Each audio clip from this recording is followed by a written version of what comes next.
Antes de dar lectura, ustedes van a notar que en sus boletines, debajo de cada punto que hemos puesto, he pedido que pongan los versículos que voy a dar como referencias.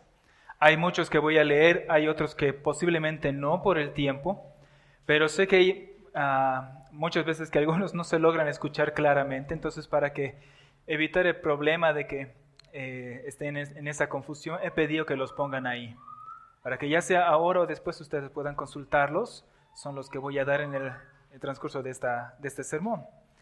Entonces, leamos 1 Pedro 1, 13 al 19, que dice así: Por tanto, ceñid vuestro entendimiento para la acción, sed sobrios en espíritu, poned vuestra esperanza completamente en la gracia que se os traerá en la revelación de Jesucristo. Como hijos obedientes, no os conforméis a los deseos que antes teníais en vuestra ignorancia, sino que así como aquel que os llamó es santo, así también sed vosotros santos en toda vuestra manera de vivir, porque escrito está: sed santos porque yo soy santo. Y si invocáis por Padre a aquel que imparcialmente juzga según la obra de cada uno, conducíos en temor todo el tiempo de vuestra peregrinación, sabiendo que no fuisteis redimidos de vuestra vana manera de vivir, heredada de vuestros padres, con cosas perecederas como oro o plata, sino con la sangre preciosa como de un cordero sin tacha y sin mancha, la sangre de Cristo. Oremos, hermanos. Padre, te doy gracias este día por la bendición de poder estar nuevamente reunidos y en este día poder ser yo quien esté trayendo la palabra a la iglesia. Ruego, Señor, que seas tú hablando y ministrando a cada uno de nosotros por medio de tu palabra y por medio mío también. Y en ese sentido te pido que puedas ayudarme a tener y a explicar con claridad todo lo que está en los versículos que vamos a estudiar este día. Ruego por mis hermanos también, Padre, que sus corazones puedan recibir, entender y aplicar también a sus propias vidas cada una de las cosas que vamos a estudiar, Señor. Reconocemos que esta es tu palabra y queremos recibirla con temor y con temblor y ser sabios y prontos también en ponerla en práctica y en ser fieles, obedientes delante tuyo, Señor. Y pedimos en todo esto tu ayuda, la obra de tu Espíritu Santo. En el nombre de Jesús, amén. Los versículos que que voy a exponer en este día para ustedes es versículo 14 hasta el 16, que dice así: Como hijos obedientes, no os conforméis a los deseos que antes teníais en vuestra ignorancia, sino que así como aquel que os llamó es santo, así también sed vosotros santos en toda vuestra manera de vivir, porque escrito está: sed santos porque yo soy santo. La gloriosa realidad de la redención que Pedro expone en esta carta y principalmente en este capítulo, en la primera parte de este capítulo, constituyen y dan dirección a lo que es la conducta cristiana. Es decir, si queremos pensar en cómo tiene que comportarse un cristiano, primero tenemos que pensar o tenemos que ver todo lo que Pedro está diciendo en la primera parte que ya estuve exponiendo en reuniones previas, que vendría a ser desde el versículo 1 hasta el versículo 12, por decir así. Ahí hemos visto lo que les decía, ¿no? La realidad gloriosa de lo que Cristo o lo que Dios ha hecho por nosotros por medio de Cristo. La vida nueva que Él nos ha dado. Todo esto que hemos estado viendo estaba compuesto principalmente de la elección que Dios ha hecho de nosotros, una elección previa a cualquier cosa, ¿no? A la fundación del mundo. Tenemos una herencia segura en los cielos que está reservada para nosotros. Contamos con el poder de Dios, el poder del Dios Todopoderoso obrando en favor nuestro para que sí alcancemos la salvación que está reservada para nosotros. Todo esto conduce a que el creyente pueda tener firmeza y la perseverancia necesaria para enfrentar las pruebas y dificultades que constan en la vida cristiana. No solo pruebas naturales, sino también la oposición a la misma fe y a la palabra de Dios. ¿Sí? Todo esto, lo único que hace, hablando de las pruebas y la oposición, es purificar nuestra fe, hacerla más preciosa, más firme. ¿Y cómo es esto posible? Es solamente por la obra de Dios. si nosotros tratáramos de vivir una vida cristiana, asumiendo que no fuéramos creyentes, y tratamos de vivir una vida cristiana lejos de Cristo y lejos de la gracia de Dios, esto es imposible. De ninguna manera lo lograríamos. ¿Sí? Nos quebraríamos, llegaríamos a ser meros legalistas, pero sin vida. Y es muy probable que nosotros, la mayoría, no duremos mucho tiempo tratando de llevar una vida cristiana sin la obra del Espíritu Santo en cada uno de nosotros. Ahora, en esta segunda parte, que va desde el versículo 13 en adelante, lo que empezamos a ver nosotros son exhortaciones de Pedro hacia la iglesia. Estas exhortaciones están basadas en los grandes beneficios que tenemos en Cristo, y ahora Pedro manda a los creyentes a no ser tibios, no ser pasivos, no ser superficiales o de un perfil bajo, sino más bien ser intencionales y activos en lo que es la vida cristiana. Debemos estar preparados, listos para la acción, es lo que vimos en el anterior sermón, y tener claridad en nuestra mente respecto a lo que es la vida cristiana en este mundo. Y todo esto ahora confiando y esperando la gracia cuando el Señor Jesús vuelva. Todo esto, si pudiéramos ponerlo en un solo mandato, todo lo que es la vida cristiana, si pudiéramos resumirla en una sola frase, un solo mandamiento de parte de Dios, que de hecho no es un mandamiento que lo invento, sino que está en la palabra escrito, es ser santos. La vida cristiana, si se puede resumir en una sola frase y mandato, es sean santos. Y es de lo que vamos a estar hablando en este día. En el primer punto, vamos a ver el versículo 14, que dice así: como hijos obedientes, no os conforméis a los deseos que teníais antes en vuestra ignorancia. Estar listos, hermanos, estar sobrios para la acción, velando, apunta a que nosotros vivamos vidas santas. Si tratamos de verlo del otro lado, si tratamos de vivir vidas santas, sin previamente no tener sobriedad y no velar en nuestras propias vidas como creyentes, entonces va a ser imposible. Vamos a ser tomados por sorpresa. Nosotros tenemos que estar conscientes de a quién pertenecemos, a dónde pertenecemos, dónde nos dirigimos, y de ese modo nuestra vida va a tomar una dirección o una conducta diferente. No podemos vivir vidas cristianas, si puedo expresarlo de esta manera, improvisando nada más, sino que es necesario estar conscientes. Somos de Dios, somos de Cristo. Estamos en este mundo, pero no somos de este mundo, entonces pertenecemos a otro mundo. Buscamos y perseguimos una mejor ciudad, como dice en Hebreos. Y esa es la celestial. Y esta conciencia de lo que tenemos y somos espiritualmente es lo que nos ayuda a tener una conducta santa aquí en este mundo, mientras estamos rumbo a la eternidad. Una lectura de la primera parte de este capítulo, del capítulo 1, nos ayuda a ver la realidad de la naturaleza que se nos ha dado. Es lo que ya estuve resumiéndoles hace un momento, acerca de la elección, la herencia, el poder de Dios. ¿Sí? Más adelante, en este mismo capítulo, es curioso cómo el apóstol Pedro nos habla acerca de este nuevo nacimiento que nosotros hemos experimentado de parte de Dios. Es un nuevo nacimiento que no es hecho por nuestras fuerzas, por nuestra voluntad, por nuestros deseos, sino que esto viene de Dios. Esto constituye también la misma base del tipo de vida que ahora nosotros debemos tener. Eso vamos a estar estudiándolo más adelante, pero solamente como una mención ahora, es que, por ejemplo, dice que en obediencia a la verdad hemos purificado nuestras almas, pero ¿para qué? Dice el versículo 22, para tener un amor sincero de hermanos, amándonos unos a otros entrañablemente, con un corazón puro. Un poco antes de esto también habla de que nosotros hemos sido rescatados de nuestra vana manera de vivir, no por oro o por plata o con materiales perecederos, sino por la sangre preciosa de Cristo. Y todo esto, como les digo, hermanos, constituye la base de la vida cristiana. No solamente una esperanza de que un día vamos a estar en el cielo, sino de cómo debemos vivir ahora mientras estamos aquí en la tierra, rumbo a la eternidad. Ser cristiano no es solamente ir al cielo. Ser cristiano es haber sido rescatados de una vana manera de vivir.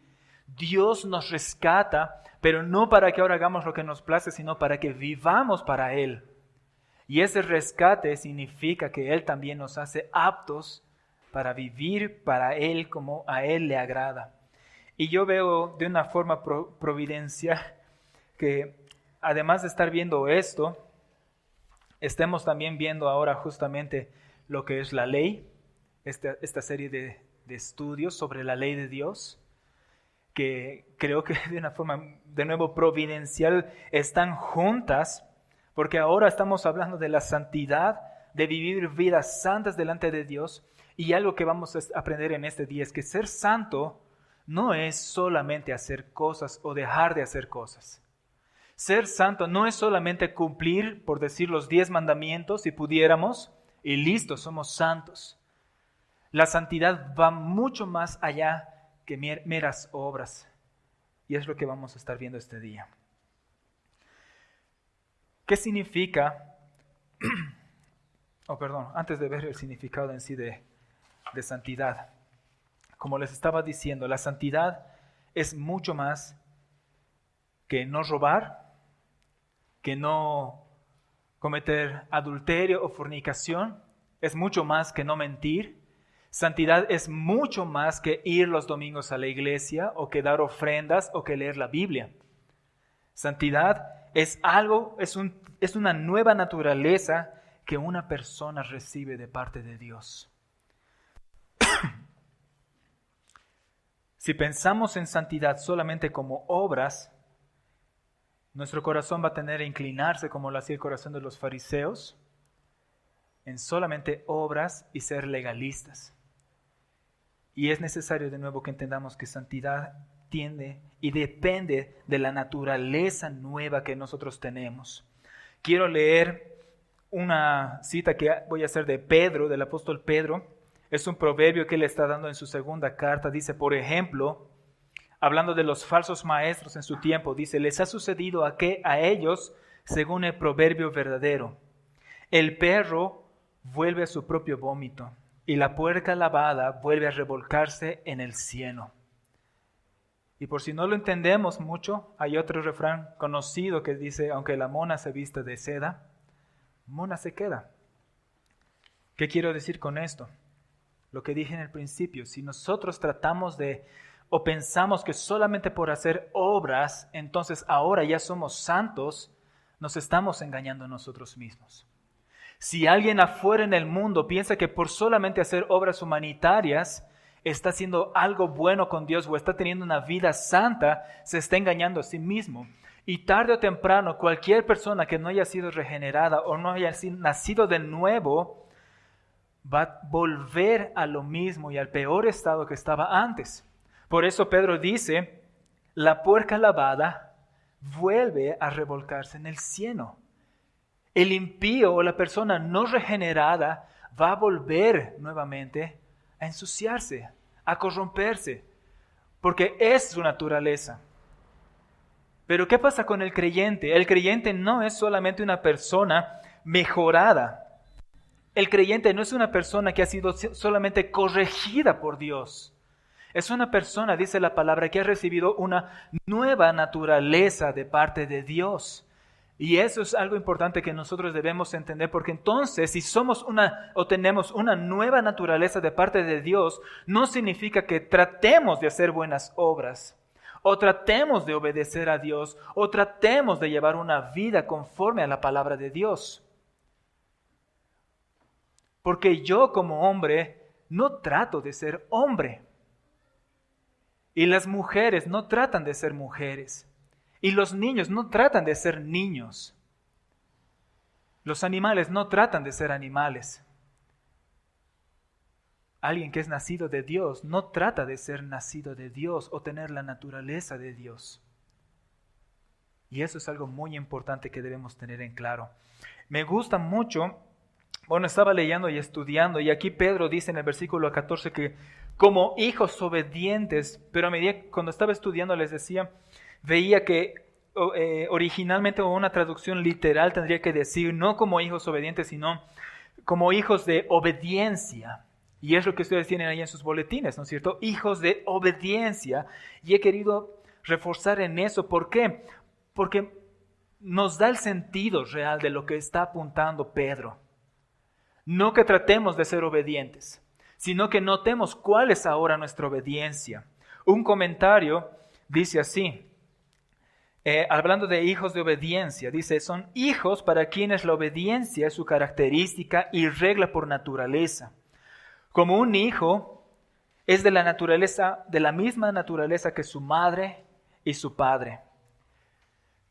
Yo no sé, todos aquí, bueno, la mayoría aquí somos padres y hay muchas madres, y estoy seguro que han debido notar esto en sus propios hijos. Hay un momento en el que algo hacen nuestros hijos y podríamos pensar, ¿de dónde ha sacado eso?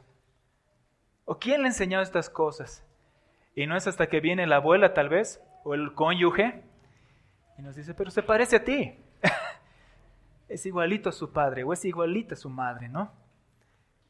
Y esto es cierto, hay cosas que no necesitamos enseñar a nuestros hijos porque está en su propia naturaleza. Y lo mismo con Dios. Hijos de obediencia, para quienes la obediencia, dice este comentario, es su característica y regla por naturaleza, así como un hijo es de la misma naturaleza que su madre y su padre. La doctrina bíblica, hermanos, deja en claro que en el mundo hay solo dos grupos de personas, solo dos naturalezas, hijos de Dios e hijos del diablo. No se identifica una tercera naturaleza y menos aún una híbrida, una que esté en medio de las dos. No hay nadie que sea medio cristiano y medio mundano. No hay uno que sea medio de Dios y medio del diablo. Y esto es algo, es duro, ¿no? Imaginar o de Dios o del diablo. Y es así de radical, y es así de claro el contraste entre estas dos naturalezas. O somos de Dios o somos del diablo, pero no podemos ser de ambos. Si somos de Dios, dice Juan, en 1 Juan, entonces tenemos también su naturaleza, su simiente está en nosotros. Y hay algo que está sucediendo dentro de nosotros y estamos siendo transformados, estamos siendo hechos más cada vez como Cristo para parecernos a Él. ¿Sí? Lo que Pedro nos está tratando de decir en estos versículos entonces es que ya que son hijos de obediencia, no se conformen a las pasiones o a las lujurias anteriores que ustedes tenían antes en su ignorancia. No es que tenemos que tratar de hacer dos cosas, sino porque somos uno, ahora viene lo otro. Deseo leerles algunas otras citas en otras cartas también que van a reforzar esto. Primero está en Romanos, capítulo 6, voy a leer el verso 11 al 14 y luego el 19 al 23. Romanos 6. Dice así: así también vosotros consideraos muertos para el pecado, pero vivos para Dios en Cristo. Por tanto, no reine el pecado en vuestro cuerpo mortal para que no obedezcáis sus lujurias, ni presentéis los miembros de vuestro cuerpo al pecado como instrumentos de iniquidad, sino presentaos vosotros mismos a Dios como vivos entre los muertos, y vuestros miembros a Dios como instrumentos de justicia, porque el pecado no tendrá dominio sobre vosotros, pues no estáis bajo la ley, sino bajo la gracia. Ahora, versículo 19 hasta el 23. Hablo en términos humanos, por causa de la debilidad de vuestra carne, porque de la manera que presentasteis vuestros miembros como esclavos a la impureza y a la iniquidad, para iniquidad, así ahora presentad vuestros miembros como esclavos a la justicia para santificación. Porque cuando erais esclavos, erais libres en cuanto a la justicia. ¿Qué fruto teníais entonces en aquellas cosas de las cuales ahora os avergonzáis? Porque el fin de estas cosas es muerte. Pero ahora, habiendo sido libertados del pecado y hechos siervos de Dios, tenéis por vuestro fruto, ¿qué cosa? La santificación. Tenéis por vuestro fruto la santificación y como resultado la vida eterna, porque la paga del pecado es muerte, pero la dádiva de Dios es vida eterna en Cristo Jesús, Señor nuestro. Pasemos más adelante hasta Gálatas capítulo 5, versos 16 al 18 y luego 22 al 25. Gálatas 5, 16 al 18 y 22 al 25. Dice así: Digo pues, andad por el Espíritu y no cumpliréis el deseo de la carne, porque el deseo de la carne es contra el Espíritu y el del Espíritu es contra la carne, pues estos se oponen el uno al otro de manera que no podéis hacer lo que deseáis, pero si sois guardados por el Espíritu no estáis bajo la ley. Mas el fruto del Espíritu es amor, gozo, paz, paciencia, benignidad, bondad, fidelidad, mansedumbre, dominio propio. Contra tales cosas no hay ley, pues los que son de Cristo han crucificado la carne con sus pasiones y deseos. Si vivimos por el Espíritu, andemos también por el Espíritu. Otro pasaje que refuerza todo esto es Efesios 2, 1 al 6, que dice: y Él os dio vida a vosotros. No causamos nosotros mismos esta vida, sino que dice: Él os dio vida a vosotros que estabais muertos en vuestros delitos y pecados, en los cuales anduvisteis en otro tiempo según la corriente de este mundo, conforme al príncipe de la potestad del aire, el espíritu que ahora opera en los hijos de desobediencia, entre los cuales también todos nosotros en otro tiempo vivíamos en las pasiones de nuestra carne, satisfaciendo los deseos de la carne y de la mente, y éramos por naturaleza, ¿qué nos dice Pablo? Hijos de ira, lo mismo que los demás. En primer lugar, nosotros no hemos causado esta nueva vida en nosotros, sino que dice que Él nos ha dado vida, porque nosotros estábamos muertos, imposibilitados de hacer algo que sea agradable delante de Dios, imposibilitados de vivir conforme a la ley, imposibilitados de vivir de acuerdo a sus estándares. Estábamos muertos en delitos, en pecados, en desobediencia, satisfaciendo pasiones de nuestra propia carne y mente. No había esperanza para ninguno de nosotros. Pero cuando llega Pablo aquí al versículo 4, es glorioso porque dice: pero Dios, ustedes estaban muertos, pero Dios, estaban sin esperanza, pero Dios, ustedes seguían y vivían atrapados como esclavos de las pasiones de su carne y su mente, pero Dios, que es rico en misericordia, por causa del gran amor con que nos amó, aun cuando estábamos muertos en delitos, nos dio vida juntamente con Cristo. Por gracia habéis sido salvados, y con Él nos resucitó y nos sentó en los lugares celestiales en Cristo Jesús. Todos estos versículos que hemos estado leyendo en estos pasajes en Romanos, Gálatas y Efesios, ¿qué es? ¿Es algo que se han inventado los apóstoles? ¿Es algo que a ellos les pareció bueno decir? No. Es lo que estábamos hablando hace un momento mientras estaba la meditación de la cena. Es el nuevo pacto cumpliéndose en cada persona que es nacida de nuevo, en cada persona que Dios ha escogido para salvación. Es el nuevo pacto, porque si leemos Ezequiel, como dice en el boletín, Ezequiel 36, 25 al 27, dice así el Señor: entonces os rociaré con agua limpia y quedaréis limpios de todas vuestras inmundicias, de todos vuestros ídolos os limpiaré. Además, dice, les daré un nuevo corazón, pondré un espíritu nuevo dentro de vosotros, quitaré de vuestra carne el corazón de piedra y os daré un corazón de carne, y pondré, y realmente me encanta cómo termina el versículo 27, pondré dentro de ustedes mi espíritu. ¿Y qué es lo que va a hacer el Señor? Dice: haré que andéis en mis estatutos y que cumpláis cuidadosamente mis ordenanzas. Nos limpia, nos regenera, nos da un nuevo corazón, pone su palabra dentro de nosotros, sus mandamientos, de modo que hagamos ¿qué? Cumplirlos. Cumplirlos. Y eso es glorioso. Todas estas citas que hemos estado leyendo, hermanos, marcan claramente un antes, un después.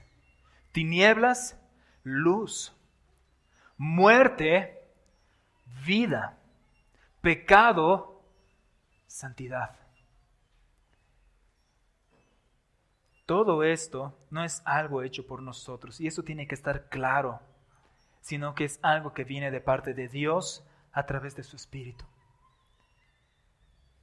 Como dice cuando estaba hablando Jesús con Nicodemo, no es que uno decide nacer de nuevo, sino que es el Espíritu Santo, el Espíritu de Dios, el que obra en la persona para dar vida. Es evidente entonces su obra en nosotros, la obra de Dios, en habernos dado una nueva naturaleza al regenerarnos, al hacernos nacer de nuevo. Como dice Juan, en 1 Juan capítulo 3, 9, ninguno que es nacido de Dios practica el pecado. Ninguno que es nacido de Dios practica el pecado. ¿Por qué? Porque la simiente de Dios permanece en él y no puede pecar porque es nacido de Dios. Y de nuevo nuestros ojos se dirigen y son conducidos no al hombre, no a nuestra fuerza, no a nuestra determinación, sino ¿a quién? A Dios. Si pensamos en este versículo nuevamente, el versículo 14, en la forma negativa del mandamiento que está haciendo Pedro, tenemos que no nos conformemos a los deseos que antes teníamos en nuestra ignorancia. Esto es más claro para nosotros a medida que somos conscientes de la naturaleza que nos ha sido dada en Cristo. De nuevo, la santidad no es algo que provocamos nosotros mismos, sino que es el resultado del nuevo nacimiento. Quizás la duda más frecuente para nosotros en relación a esto es ¿cómo entonces crecemos en santidad? Para cada uno de nosotros estoy seguro, sin importar que tan maduro o inmaduro todavía seamos, hay una lucha real contra el pecado y en algún momento nos hemos debido hacer esa pregunta, ¿cómo crezco en santidad? Porque podemos tener lo teórico o podemos tener tal vez lo que entendemos de cómo debería ser hecho, pero ya el momento de querer vivir en santidad, el momento de querer dejar de conformarnos a los deseos que teníamos antes, es otra cosa más difícil si tratamos de hacerlo en nuestras fuerzas. Y la lucha contra el pecado es real. La lucha contra nuestra carne es real.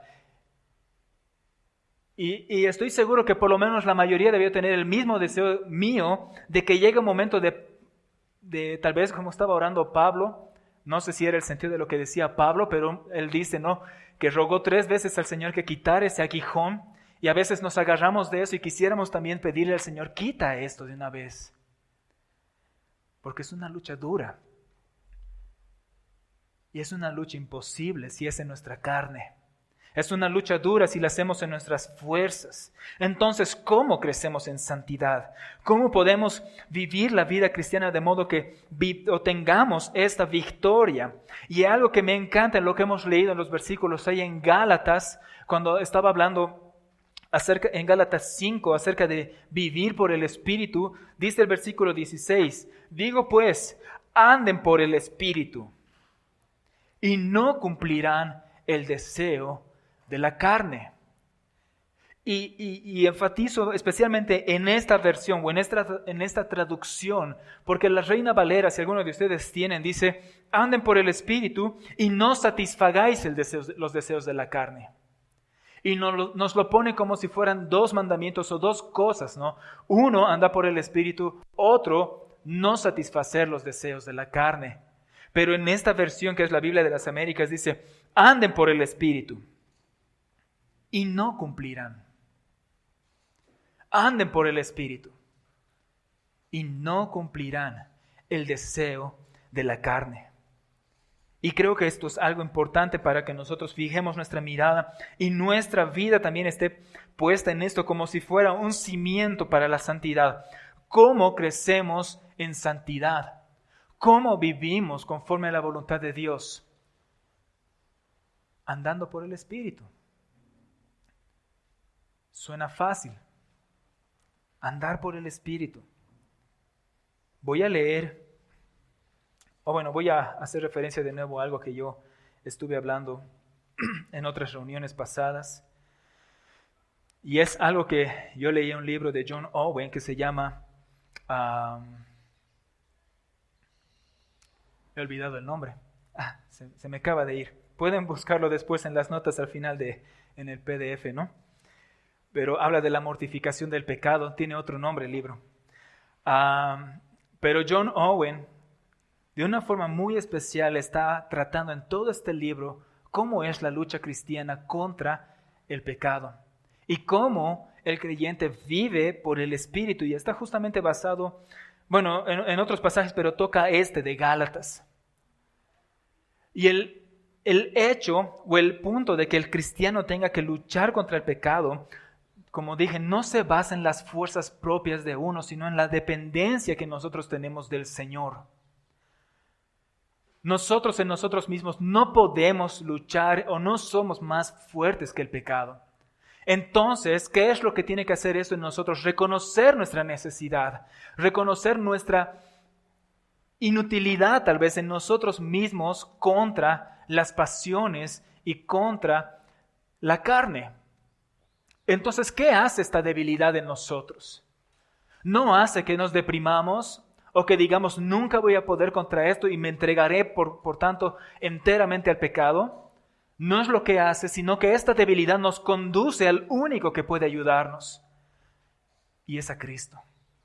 Entonces la debilidad que nosotros experimentamos contra la carne es real, y esta debilidad va a estar en nosotros, y esta debilidad no tiene que apartarnos del Señor, sino más bien acercarnos más al Señor, de modo que nuestra devoción, el aprovechamiento que nosotros tenemos, por ejemplo, de los medios de gracia, del tiempo de poder meditar, de nuestros devocionales, leer la palabra, orar, son fervientes, no porque aspiremos a ser alguien teológicamente hablando, sino porque reconocemos nuestra inutilidad y nuestra dependencia del Señor. Entonces, no oramos porque queremos llenar una ficha que dice, ya cumplí mi tiempo de oración en este día. No leemos la palabra porque si no leo hoy me voy a atrasar con mis capítulos del plan de lectura.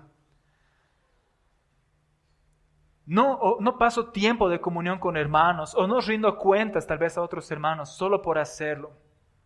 No dependo del Señor como algo frío o mecánico, sino porque si no lo hago, estoy muerto, estoy perdido. Y si ustedes son como yo y han experimentado lo mismo, hablaba hace algún tiempo con algunos hermanos, decía, el peor momento en el que yo puedo tener como Sergio es el momento en el que me siento más seguro o como que ya estoy viviendo una vida más justa o más santa. Tengo mis tiempos de lectura, tengo mi tiempo de oración, me veo y tal vez pienso que estoy pudiendo vivir una vida más justa de lo que estaba haciendo tal vez días pasados o semanas pasadas. Y llega un momento en el que me veo a mí mismo y soy yo el justo y no soy yo el que está dependiendo del Señor. Y entonces es como que caigo en la trampa. Y espero que algunos se sientan identificados y así no sea yo el único.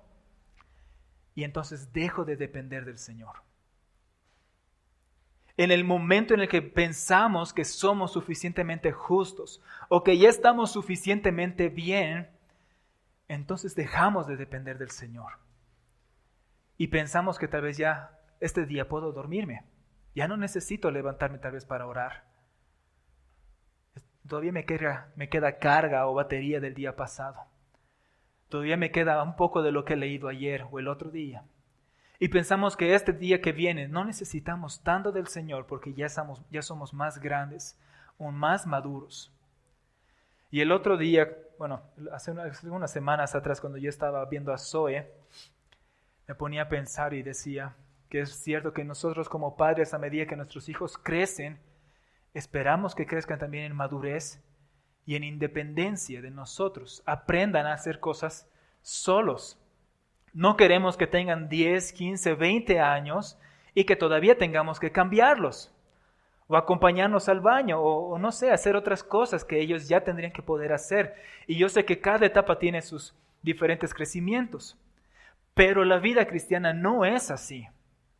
Nosotros, a medida que crecemos en el Señor, no se supone que seamos más independientes del Señor, sino más dependientes de Él. No se supone que podamos vivir una vida más separada de Él porque ya sabemos cómo hacer las cosas, sino que reconocemos cada vez más nuestra debilidad, entonces reconocemos que necesitamos estar más aferrados a Él. Y eso es la vida cristiana, y esa es la forma en la que nosotros vamos creciendo y madurando en Él. Entonces Pablo dice en Gálatas, andad por el Espíritu, y no cumpliréis los deseos de la carne. Volviendo a John Owen, dice, voy a citar algo que estaba en su libro, he probado que es solo el Espíritu quien puede mortificar el pecado. Él ha sido prometido para hacerlo, y todos los demás medios sin Él son vacíos y vanos. Es más fácil que un hombre vea sin ojos, hable sin lengua, a que realmente mortifique un pecado sin el Espíritu. Y hay un pastor brasileño que se llama Augustus Nicodemos que dice, la oración es para los débiles, por eso yo oro. La oración es para los débiles, por eso yo oro. Y quiero cerrar esta parte con otra cita de Piper que dice, el misterio de la santidad es que vivimos nuestras vidas en las fuerzas de otro. No en nuestras propias fuerzas, sino en las fuerzas de Cristo, en las fuerzas de Él. Jesús dijo, permaneced en mí y yo en vosotros. Como el sarmiento no puede dar fruto por sí mismo si no permanece en la vid, así tampoco vosotros si no permanecéis en mí. Yo soy la vid y vosotros los sarmientos. El que permanece en mí y yo en él, esa persona o ese discípulo da mucho fruto, porque separados de mí, nada podéis hacer. Y creo que esa es la clave para el cristiano, para la santidad. No creer que podemos crecer alejados de Dios. No creer que por ser maduros esto significa que podemos ser más independientes de Dios o del cuerpo o de los medios de gracia que el Señor nos ha provisto. Sino que a medida que crecemos los necesitamos más. Y necesitamos permanecer en el Señor. Y esta ilustración de la vid, los sarmientos, es sumamente importante y clara para nosotros. Una rama o un fruto alejado de la planta del árbol, muere. Se pudre y muere. Y creo que también el cristiano. Pasando al segundo punto, dice, hijos de obediencia, santos como el Padre. Y el versículo 15 y 16 dice así en 1 Pedro 1, sino que así como aquel que os llamó es santo, así también sed santos vosotros en toda vuestra manera de vivir, porque escrito está, sed santos porque yo soy santo. Tenemos en esta parte el mandamiento de forma positiva. Dice, como hijos obedientes, ser santos así como aquel que nos llamó, que es Yahweh, es santo. El mandato a la obediencia tiene que ver con prestar atención a fin de obedecer. Un comportamiento temeroso y reverente que evidencie que nuestras vidas están entregadas a Dios. Y todo esto depende de la conciencia que nosotros tengamos del costo de nuestra redención. Si nosotros olvidamos la redención y olvidamos el costo que tuvo, si nosotros damos por sentado nada más, ya soy salvo y listo, se acaba ya el asunto, entonces es más difícil que nosotros tendamos a la obediencia. Pedro nos decía en el versículo 22 nuevamente que recordando que que hemos sido redimidos, rescatados, no con oro o con plata, sino con la sangre de Cristo, entonces nosotros, y ahí nos menciona cierto comportamiento, vivamos vidas santas. ¿Qué es lo primero que viene a nuestra mente cuando nosotros pensamos en santo o santidad?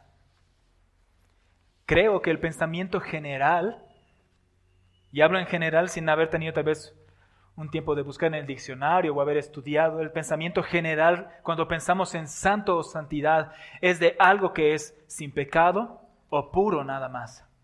Y no es algo que esté mal, pero creo que esta palabra apunta a muchísimo más. Cuando habla de Dios como alguien que es santo y como alguien que nos llama a nosotros a ser santos. Ciertamente Él no nos está diciendo nada más que vivamos vidas sin pecado. Él está llamándonos a más. Y cuando dice y habla de Dios, de que Él es santo, no está diciendo nada más que Él es puro, sino hay mucho más y es lo que vamos a ver ahora. Una definición en un diccionario dice así: ser santo es ser consagrado, es dedicar algo o a alguien al servicio de Dios. Es, por ejemplo, apartar, consagrar, dedicar o considerar algo como santo. Y en esta primera definición quiero que prestemos atención a esto que dice: apartar, consagrar y dedicar.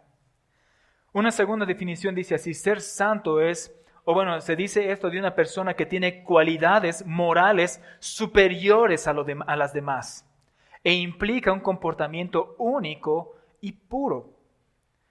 Y aquí yo quiero dar lectura a una definición que hace John Piper en la página de su ministerio y dice así: significado de la santidad. Esto aplicando las definiciones que les he leído hace un momento.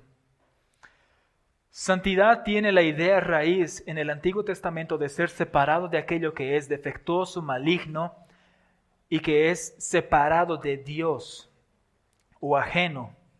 De modo que, por ejemplo, el Sabbat o el sábado es santo a Yahweh, que es separado de ocupaciones de otros días y dedicado a Él. Los sacerdotes, en otro caso, son santos a Yahweh, están apartados de ocupaciones ordinarias y dedicadas de una manera especial al servicio de Él. Y también hay cosas que pueden ser santas al ser separadas de su uso ordinario y dedicadas a Dios. En esto primero nosotros vemos algo claro acerca de la santidad, que más allá de solamente ser sin pecado significa apartar algo para algo específico, y en este caso el servicio de Dios. Y nos da 3 ejemplos: el sábado o el día de reposo, los sacerdotes y las cosas que podríamos pensar, por ejemplo, en los utensilios del templo, que eran separados de un uso ordinario exclusivamente para el servicio de Dios. Continúa así: cuando tú aplicas esta definición de santidad a Dios mismo, algo interesante sucede. Dios es santo en que está apartado de todo lo que es malo, defectuoso e impuro. Dios no puede estar con estas cosas, menos mezclarse con ellas. Continúa: esta es la primera mitad de la definición. Él, hablando de Dios, es completamente libre de toda mancha, de maldad o deficiencia. Pero la otra mitad de la definición es que la santidad de Dios en su separación es para Dios mismo. La santidad de Dios es la realidad más fundamental de todas. Se refiere a la realidad de que Dios es completamente único y en clase y tipo. Él solo y nadie más se puede comparar a Él. No hay otro creador, no hay otro sustentador, no hay otra medida final para el bien o alguien que dicte qué es lo malo. No hay santo como el Señor, como dice 1 Samuel. No hay santo como el Señor, en verdad. No hay otro fuera de ti, ni hay roca como nuestro Dios. Él está completamente apartado en clase por sí mismo es inigualable, sin rival, absoluto en su ser y perfección, sin principio ni final o mejor alguna. En una palabra, su santidad, dice Piper, es la supremacía de su infinita dignidad entre todo lo que Él es. Como dice ese himno, Santo, santo, santo, por más que estés velado, e imposible sea tu gloria contemplar.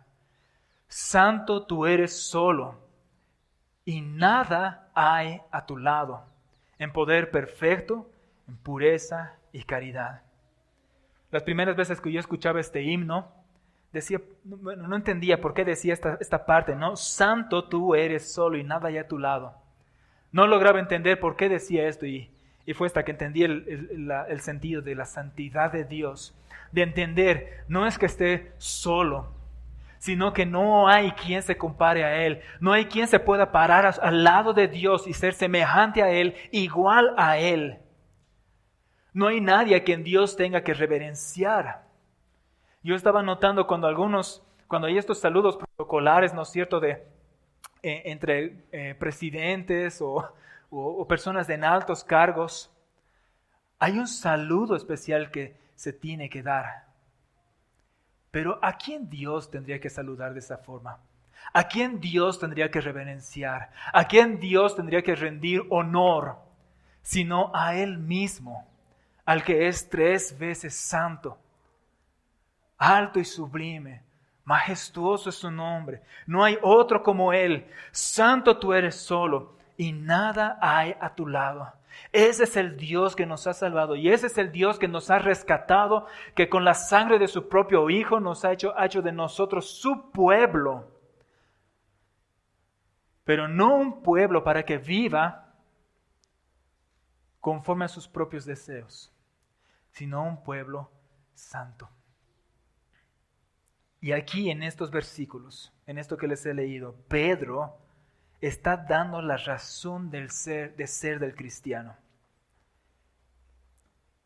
Esta es la razón de ser. No llenar una medida, no llegar a ser algo, sino vivir conforme a la naturaleza de aquel que nos ha salvado y que nos ha dado vida, que es Dios mismo. Quiero que ahora podamos ver, hemos pensado ahora en la santidad y hemos visto la santidad aplicada a Dios, y quiero que veamos ahora qué entonces Pedro está apuntando cuando dice a nosotros, a la iglesia, a los creyentes, que seamos santos como Dios es santo. Y voy a dar 2 propuestas de esto, de las razones por las cuales nosotros debemos ser santos. La primera propuesta es porque Yahweh, que es Dios, es nuestro hacedor y Él es santo y nos ha hecho para sí. Y la segunda propuesta es porque Yahweh es santo y porque Él nos ha redimido para sí mismo. Entonces veamos la primera. Esto lo voy a hacer comparando algunas citas tanto del Antiguo como del Nuevo Testamento. La primera está en Génesis 1, verso 26 al 28. Hagamos al hombre a nuestra imagen conforme a nuestra semejanza, y ejerza dominio sobre los peces del mar, sobre las aves del cielo, sobre los ganados, sobre toda la tierra, y sobre todo reptil que se arrastra sobre la tierra. Y creó pues Dios al hombre a imagen suya, a imagen de Dios lo creó, varón y hembra los creó, y los bendijo Dios y les dijo, sed fecundos y multiplicaos, y llenad la tierra. Sojuzgadla y ejerced dominio sobre los peces del mar, sobre las aves del cielo, y sobre todo ser viviente que se mueve sobre la tierra. Quiero que pasemos ahora a Romanos 8, 29. Dice así. Romanos 8, 29. Porque a los que de antemano conoció, también los predestinó para ser hechos conformes a la imagen de su Hijo, para que Él sea el primogénito entre muchos hermanos. Volviendo al Antiguo Testamento, al Pentateuco, Levítico 19, 1 al 4, y después vamos a ver 1 Pedro 1, 15, 16. Levítico 19, 1 al 4, dice así: Entonces habló Yahweh a Moisés diciendo: Habla a toda la congregación de los hijos de Israel y diles: Santos seréis, porque yo, Yahweh vuestro Dios, soy santo. Cada uno de vosotros ha de reverenciar a su madre y a su padre, y guardaréis mis días de reposo. Yo soy Yahweh vuestro Dios. No os volváis a los ídolos, ni hagáis para vosotros dioses de fundición. Yo soy Yahweh vuestro Dios. Y lo que ya hemos leído en 1 Pedro, que es lo que justamente está citando ahora en Levítico, sino que así como aquel que os llamó es santo, así también sed vosotros santos en toda vuestra manera de vivir, porque escrito está: sed santos porque yo soy santo. Dios creó al hombre, al ser humano, de una forma especial, conforme o en relación a todo el resto de la creación. No debemos ser muy, tal vez, inteligentes para darnos cuenta de eso. No somos como los animales, ni los animales son como nosotros. No somos como las plantas, menos como los astros o las lumbreras afuera. El hombre, como es, ha sido creado de una forma realmente especial. Porque de entre todo lo que Dios hizo, es el único al que Dios hizo conforme a su imagen y su semejanza. Y es el único al que le dio esta autoridad o esta potestad de sojuzgar sobre todo el resto de su creación. El hecho de que Dios nos haya creado, el hecho de que Dios nos haya hecho de esta manera aparte o separada, diferente a todo el resto de la creación, nos da la razón por la cual debemos ser santos o deberíamos haber sido santos. Estamos hablando del diseño original, del propósito original de Dios en la creación.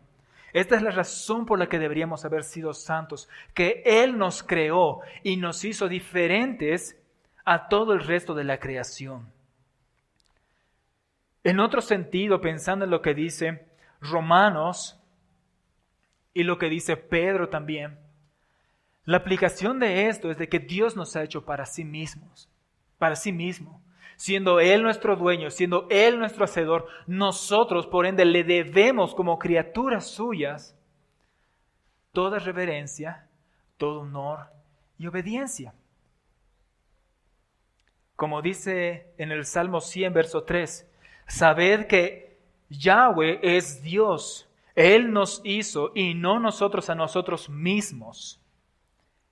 Qué importante es reconocer eso, ¿no? Y recordarlo continuamente. Sabed que Él nos hizo y no nosotros a nosotros mismos. Pueblo suyo somos y ovejas de su prado. De modo que cuando Dios demanda santidad de su pueblo o de la gente que Él ha creado, Él no está pidiendo algo extraño, Él no está pidiendo algo que sea demasiado grande, Él está pidiendo lo más básico que como criaturas suyas le debemos, y es ser exclusivamente suyos. Mi segunda propuesta en relación a por qué debemos ser santos está basado en que Dios es santo y Él nos ha redimido para sí mismo. Quiero que abramos Éxodo capítulo 20, versículo 1 al 3. Éxodo 20, versículo 1 al 3. Este es el comienzo cuando se está dando los 10 mandamientos. Pero es interesante cómo comienza todo este capítulo. Dice así el verso 1. Habló Dios todas estas palabras diciendo: Yo soy Yahweh tu Dios, que te saqué de la tierra de Egipto, de la casa de servidumbre. No tendrás otros dioses delante de mí. Y continúa así todo el capítulo con los 10 mandamientos que ya conocemos. Pero ¿cuál es la forma en la que comienza? Yo soy Yahweh tu Dios, el Dios que te saqué de la tierra de Egipto. No tendrás otros dioses delante de mí. Y como fundamento de los mandamientos o de la razón para que nosotros obedezcamos, o en este sentido el pueblo de Israel viva de acuerdo a la ley de Dios, está el hecho de que Él los ha redimido. Él los ha rescatado de Egipto y de Faraón. Pero ¿para qué los ha rescatado? Para sí mismo. Para que luego, estando ellos libres, sean un pueblo santo, una nación santa, que les sirva, que le honre y que se diferencie de todas las otras naciones en la tierra. Que por cierto fue algo en lo que ellos fallaron. Primera Pedro 1, 17 al 21 dice así. Primera Pedro 1, 17 al 21. Si invocáis como Padre a aquel que imparcialmente juzga según la obra de cada uno, conducíos con temor durante todo el tiempo de vuestra peregrinación, sabiendo que no fuisteis redimidos de vuestra vana manera de vivir, heredada de vuestros padres con cosas perecederas como oro o plata, sino con la sangre preciosa como de un cordero sin tacha y sin mancha, la sangre de Cristo. Porque Él estaba preparado desde antes de la fundación del mundo, pero se ha manifestado en estos últimos tiempos por amor de vosotros, que por medio de Él sois creyentes en Dios, que le resucitó de entre los muertos y le dio gloria, de manera que vuestra fe y esperanza sean en Dios. Ahí mismo 1 Pedro capítulo 4, verso 1 y 2, Pedro dice así: por tanto, puesto que Cristo ha padecido en la carne, armaos también vosotros del mismo propósito, pues quien ha padecido en la carne ha terminado con el pecado, para vivir el tiempo que le queda. Perdón, voy a leer de nuevo desde el verso 1. Por tanto, puesto que Cristo ha padecido en la carne, armaos también vosotros con el mismo propósito, pues quien ha padecido en la carne ha terminado con el pecado, para vivir el tiempo que le queda en la carne, no ya para las pasiones humanas, sino para la voluntad de Dios. Y por si no fuera claro en estos versículos, especialmente en Éxodo y en el primero que hemos leído de Pedro, la razón de ser del cristiano y de perseguir la santidad, la obediencia al Señor, es que Él también nos ha redimido. Entonces, por un lado, mi primera propuesta está de que somos santos y vivimos de una vida santa porque Él nos ha creado. Él nos ha hecho para sí mismo. Y como una segunda propuesta está el hecho de que si bien hemos fallado y la humanidad entera ha fallado en vivir según este propósito, ahora Dios en Cristo nos ha rescatado para sí mismo. Teníamos que haber vivido para Él y fallamos. Pero ahora Dios nos ha rescatado para que sí podamos vivir para Él de una forma exclusiva. Él es nuestro Hacedor. Él es nuestro Redentor. Él es Dios. Y Él, como Dios santo, nos llama y nos dice: sean también santos como yo soy santo. Estábamos muertos, hermanos, estábamos perdidos, pero Dios en su misericordia nos ha rescatado, por su gran amor nos ha salvado, nos ha reconciliado consigo mismo, nos ha dado nueva vida en Cristo, de modo que podamos nosotros ahora con esta naturaleza obedecerle.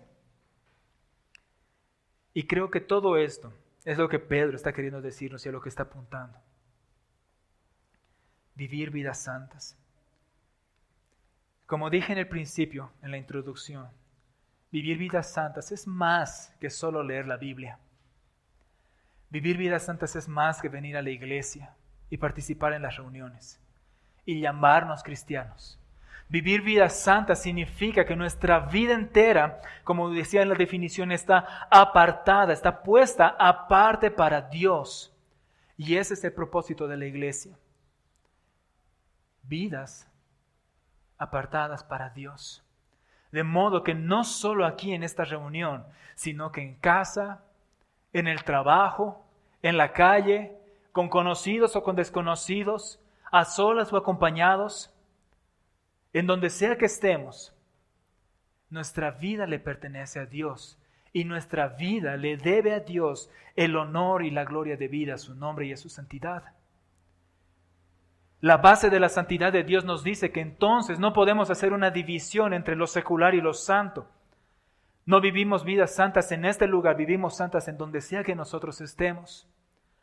Como diseñador debo vivir una vida santa, como padre debo vivir una vida santa, como esposo debo ser santo, como creyente debo ser santo, como hijo debo ser santo, como ciudadano en este mundo también debo ser santo. No solamente como creyente el domingo en la iglesia. Y entonces el llamado de la santidad tiene todo esto. Y como razón de ser, les di las dos propuestas por las cuales nosotros debemos guiarnos. Pablo dice, por tanto, hermanos, les ruego por las misericordias de Dios, que presenten sus cuerpos como sacrificio vivo, santo y agradable a Dios, que es el culto racional de ustedes. No se adapten a este mundo, sino transfórmense mediante la renovación de su mente, para que verifiquen cuál es la buena voluntad de Dios, que es aceptable y perfecta. Sean pues imitadores, dice en Efesios, imitadores de Dios como hijos amados, y anden en amor, así como también Cristo los amó, y se dio a sí mismo por nosotros como ofrenda y como sacrificio a Dios en aroma fragante. Ya para concluir, solamente quiero hacer algunas preguntas y luego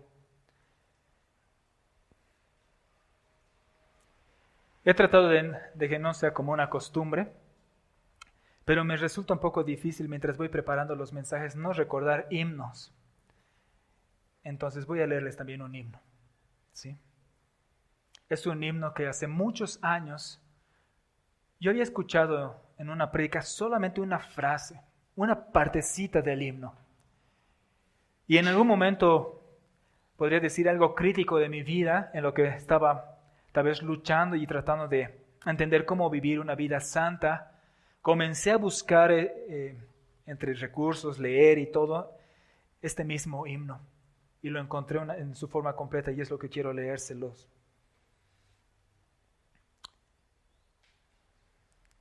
Sabemos que Dios nos está llamando a ser santos. ¿Cuán a menudo nosotros meditamos en esto, hermanos? Si nuestra costumbre no es velar y meditar en esto, entonces va a ser difícil que vivamos santificando su nombre. Y si nosotros no meditamos en el llamado de Dios de vivir vidas santas, entonces va a ser difícil que los recordemos afuera. Algo que he tratado de hacer costumbre en mi vida, que todavía muchas veces fallo, es meditar en la oración del Señor. En Mateo 6, trato de en las mañanas hacer esta oración, no repitiéndola de una forma literal, sino parafraseándola, aplicándola cada día de una forma diferente. Pero esta oración siempre comienza con: Padre nuestro, que estás en los cielos, santificado sea tu nombre. Y el hecho de que yo pueda comenzar meditando en esta oración y buscando que el Señor sea santificado en mi vida, en mi familia y en mi trabajo, es una forma en la que a mí me ayuda a meditar en esto y tenerlo presente a lo largo del día. Pero si yo no lo hiciera, estoy seguro que sería difícil continuar todo el resto del día de una forma que santifique su nombre, o que por lo menos esté buscando y procurando hacer esto. Yo les animo entonces, hermanos, que ustedes tomen tiempo para ser santos. Mediten en la palabra y en las gloriosas realidades, como decía aquí en Pedro, en la primera parte, de lo que Cristo ha hecho por nosotros, para que entonces podamos vivir unas vidas santas. Dice así el himno: toma tiempo para ser santo, habla a menudo con el Señor, permanece en Él siempre y de su palabra aliméntate. Hazte amigos de los hijos de Dios, ayuda a quienes débiles son, no olvidando en nada de su bendición buscar. Toma tiempo para ser santo, el mundo se apresura, pasa mucho tiempo en lo secreto con Cristo el Señor, que mirando a Cristo, como Él llegarás a ser. Tus amigos en conducta, su semejanza verán. Toma tiempo para ser santo, que Él sea tu guía, y que venga lo que venga, no vayas delante de Él. En gozo o en dolor, sigue al Señor, y mirando a Cristo, aún confía en su palabra. Toma tiempo para ser santo. Ten calma en tu alma. Cada pensamiento y motivo bajo su control. Así, conducido por su Espíritu a las fuentes del amor, pronto serás apto para el servicio de arriba. Oremos, hermanos. Padre nuestro, que estás en los cielos, santificado sea tu nombre. Venga a nosotros tu reino, Dios, y hágase tu voluntad aquí en la tierra como se echa en el cielo. Señor, reconocemos que tal vez esta es la área más atacada y en la que somos más débiles en nuestras vidas, el buscar la santidad y el vivir conforme al llamado que tú haces de nosotros, no solo en el nuevo, sino desde el principio en la creación, que seamos tuyos y para ti. Señor, ayúdanos, te pido, a recordar, a tener presente cada día las realidades de la salvación, que no deberíamos ser hijos, pero tú nos has amado y nos has salvado. Y ahora nuestra vida se debe enteramente a ti. Pido que tú nos ayudes, que nos tengas por ser hallados fieles delante tuyo, Señor.